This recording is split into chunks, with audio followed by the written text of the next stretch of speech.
دعوت کو سمجھنے کے لیے صحابہ کی سیرت کا سمجھنا ضروری ہے، ورنہ اس زمانے میں مسلمان تنظیم اور دعوت میں فرق نہ کر سکیں گے، تنظیم اور دعوت میں فرق نہ کر سکیں گے۔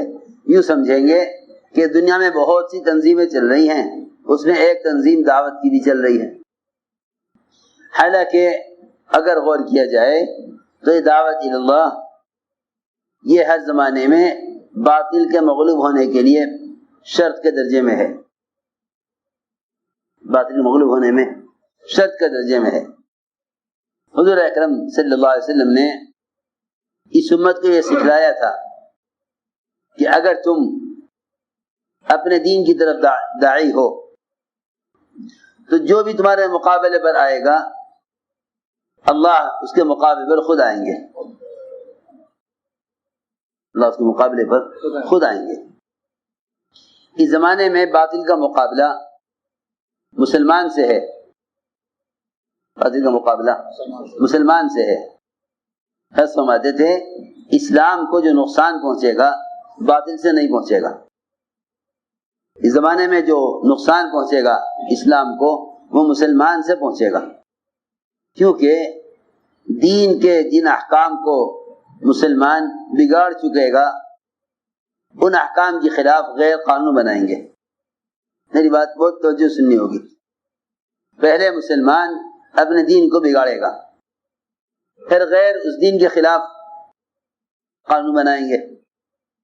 مسلمان یہ کہے گا کہ بھئی قانون کی خلاف ورزی ہم نہیں کر سکتے، لہذا جس بات سے اسلام کے حکم سے کہ قانون خلاف ہو اس کو ہمیں چھوڑ دینا چاہیے۔ میری بات توجہ سننا بہت، جو بھی قانون آئے گا اسلام کے کسی حکم کے خلاف مسلمان یہ کہے گا کہ بھئی ہم اس پر نہیں چل سکتے کیونکہ قانون اس کے خلاف ہے، پھر یوں کہے گا کہ بھئی میں اس حکم کو پورا کرنے سے معذور ہوں، حکم کو پورا کرنے سے معذور ہوں۔ میں تمہیں سچی بتاؤں، ساری دنیا میں بسنے والے مسلمان جتنے بھی اللہ کے احکام ہیں ان کے بارے میں یہ سوچتے ہیں کہ بھئی جو حکم حالات اور قانون کے مطابق ہوگا اس پر تو عمل کر لیں گے، اور جو حکم ہمارے حالات قانون کے خلاف ہوگا اس پر عمل کرنے میں ہم معذور ہیں۔ حالانکہ کتنی صاف بات ہے کہ جب تک مسلمان دوسروں کو اسلام کے تمام احکام کی طرف لانے میں اپنی کوشش کے بقدر محنت نہ کر لے، پوری امت کو اسلام کے سارے احکام پر لانے میں اپنی کوشش کے بقدر محنت نہ کر لے، اس وقت تک اللہ کے یہاں معذور نہیں قرار دیا جا سکتا، اس اللہ کے یہاں معذور نہیں ہو سکتا، کیونکہ اللہ کے یہاں عذر کے قبول ہونے کے لیے دعوت شرط ہے۔ اگر ایک شخص انفرادی اعمال کرتا ہے اور پھر اجتماعی طور پر مسلمانوں کے خلاف اور ان کے احکام اسلام کے خلاف کوئی قانون آتا ہے تو اللہ رب العزت مدد نہ کریں گے۔ اس کی وجہ یہ ہے کہ تم نے پورے دین کو پوری امت میں قائم کرنے کے لیے کوشش نہیں کی۔ میری بات بہت توجہ سننی پڑے گی۔ اس وقت سب سے بڑا مسئلہ یہ ہے کہ اگر کوئی قانون اسلام کے کسی حکم کے خلاف بن جائے تو مسلمان اپنے آپ کو مجبور اور معذور سمجھ کر حکم کو چھوڑ دیتا ہے، حکم کو چھوڑ دیتا ہے۔ اللہ نے صاف فرمایا قرآن میں، اللہ کے یہاں عذر دعوت اللہ کے بغیر قبول نہیں ہوگا۔ اللہ کے یہاں عذر دعوت اللہ کے بغیر قبول نہیں ہوگا۔ اللہ کے یہاں عذر دعوت اللہ کے بغیر قبول نہیں ہوگا۔ اللہ تعالیٰ کی طرف سے ہر بندے سے یہ سوال ہے کہ تم نے دین کو دنیا میں قائم کرنے کے لیے کیا کوشش کی. اب سوچنا چاہیے کہ ہماری ساری صلاحیت اور وقت اور قوت وہ صرف ہو رہی ہے دنیا کو حاصل کرنے، دنیا کو پھیلانے میں، اور چاہتے ہیں کہ دعاؤں کے ذریعے ہدایت کے فیصلے ہو جائیں. ہم سمجھتے تھے کہ امت نے ہدایت کو تو رکھا دعاؤں پر، ہدایت کو تو رکھا دعاؤں پر، دنیا کو رکھا محنت پر. ہدایت کو رکھا دعاؤں پر کہ دعا سے ہدایت ملے گی، اور دنیا کو رکھا محنت پر کہ دنیا محنت کے بغیر حاصل نہ ہوگی. عجیب بات ہے. ہم سمجھتے تھے وہ دنیا جو اللہ کو مبغوض ہے، وہ دنیا جو اللہ کو مبغوض ہے، جب وہ دنیا بغیر محنت کے محض دعاؤں سے حاصل نہیں ہو سکتی، تو وہ دین جو اللہ کو محبوب ہے وہ محض دعاؤں سے بغیر محنت کے حاصل کیسے ہو جائے گا؟ وہ دنیا جو اللہ کو مبغوض ہے، وہ دنیا جس سے اللہ کو نفرت ہے، جب وہ دنیا بغیر محنت کے محض دعاؤں سے حاصل نہیں ہو سکتی.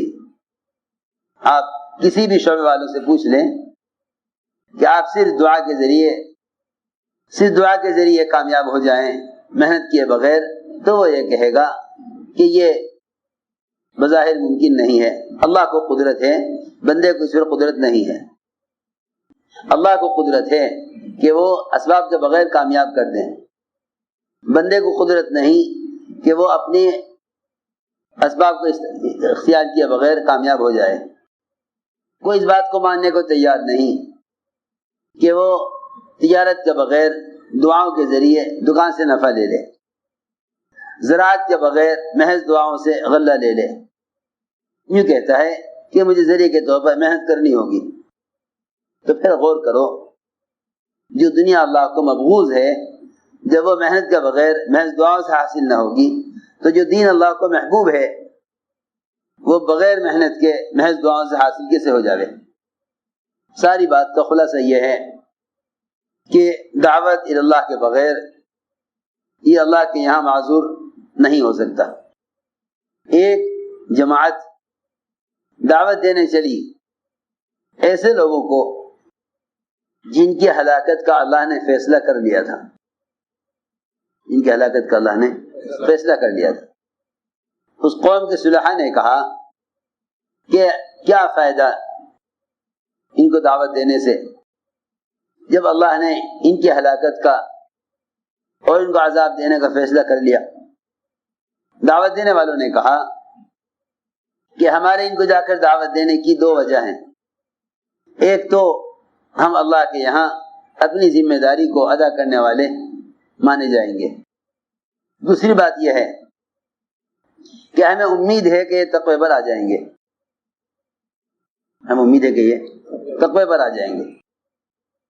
یہ دو جواب دیے انہوں نے کہ ہم اللہ کے یہاں اپنی ذمہ داری کو ادا کرنے والے مانے جائیں، اور ہمیں امید ہے کہ یہ تقوی پر آ جائیں گے. امید ہے کہ یہ تقوی پر آ جائیں گے.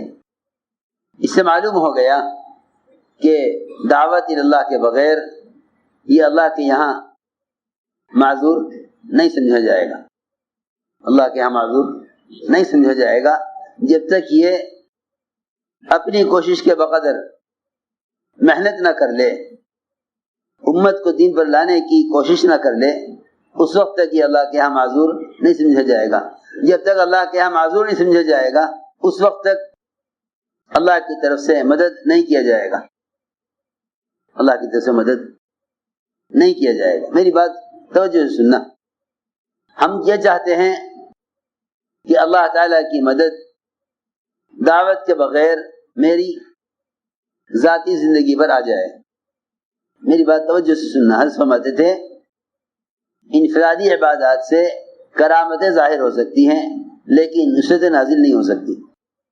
انفرادی عبادات سے کرامتیں ظاہر ہو سکتی ہیں لیکن نصرت نازل نہیں ہو سکتی.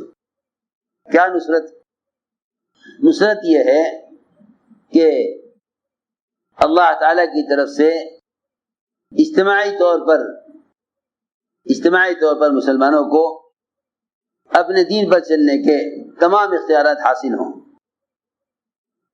دین پر چلنے کے تمام اختیارات حاصل ہوں۔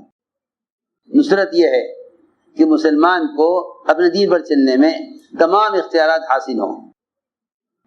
مسلمان جہاں بھی ہو اس کو اپنے دین پر چلنے میں کسی ایک سنت یا ایک فریضے کے ادا کرنے میں کوئی رکاوٹ نہ ہو۔ جب بھی باطل کسی حکم کے مقابلے میں آئے تو اللہ رب العزت باطل کے مقابلے پر آ جائیں۔ یہ ہے نصرت، یہ ہے اصل نصرت، یہ ہے اصل نصرت کہ اللہ رب العزت باطل کے مقابلے میں آ جائیں، یہ اصل نصرت ہے۔ اس کو اللہ رب العزت نے اس نصرت کو دعوت کے ساتھ جوڑا ہے،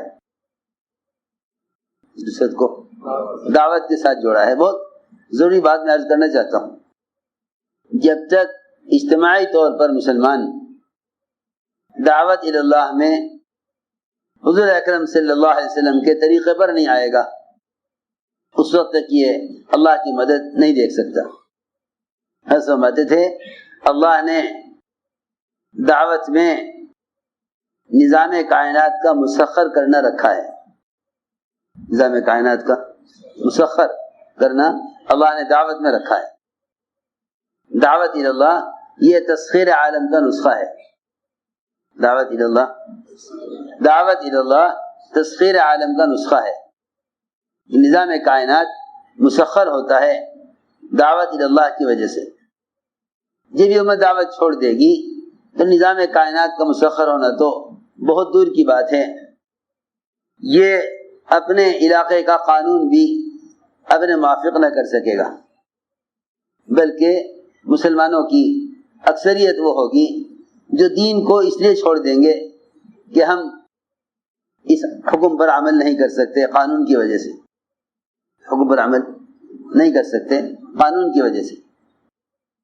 ایک صاحب نے آ کر شکایت کی کہ میں اپنی ملازمت میں ایک سنت پر عمل کرنا چاہتا ہوں، لیکن قانون یہ کہتا ہے کہ آپ اس سنت پر عمل نہیں کر سکتے۔ تو میں نے کہا کہ یہ تو بڑی حیرت کی بات ہے، جب سارا باطل ایک سنت کے مقابلے میں مغلوب ہو سکتا ہے تو جو سنتیں واجب کے درجے میں ہیں یا جو سنتیں اسلام کا شعار ہیں ان کے مقابلے میں مسلمان ان کو پر قائم رہنے مسلمان مغلوب کیسے ہو سکتا ہے؟ جب سارا باطل ایک سنت کے مقابلے میں ناکام ہو سکتا ہے تو پھر مسلمان فرائض کے بارے میں مغلوب کیسے ہو سکتا ہے؟ وجہ صرف یہ ہے کہ اگر تم اس سنت کے داعی ہوتے تو اللہ رب العزت اس سنت پر عمل کرنے میں مسلمانوں کی اجتماعی مدد کرتے سارے باطل کے خلاف، سارے باطل کے خلاف۔ مسلمان کے مغلوب ہونے کی بنیادی وجہ یہ ہے کہ مسلمان دعوت اللہ کو چھوڑے ہوئے ہے، مسلمان دعوت اللہ کو چھوڑے ہوئے ہے۔ یہ اصل وجہ ہے مسلمان کے مغلوب ہونے کی بنیادی وجہ یہ ہے کہ مسلمان دعوت اللہ کو چھوڑے ہوئے ہے، مسلمان دعوت اللہ کو چھوڑے ہوئے ہے۔ یہ اصل وجہ ہے مسلمان کے مغلوب ہونے کی۔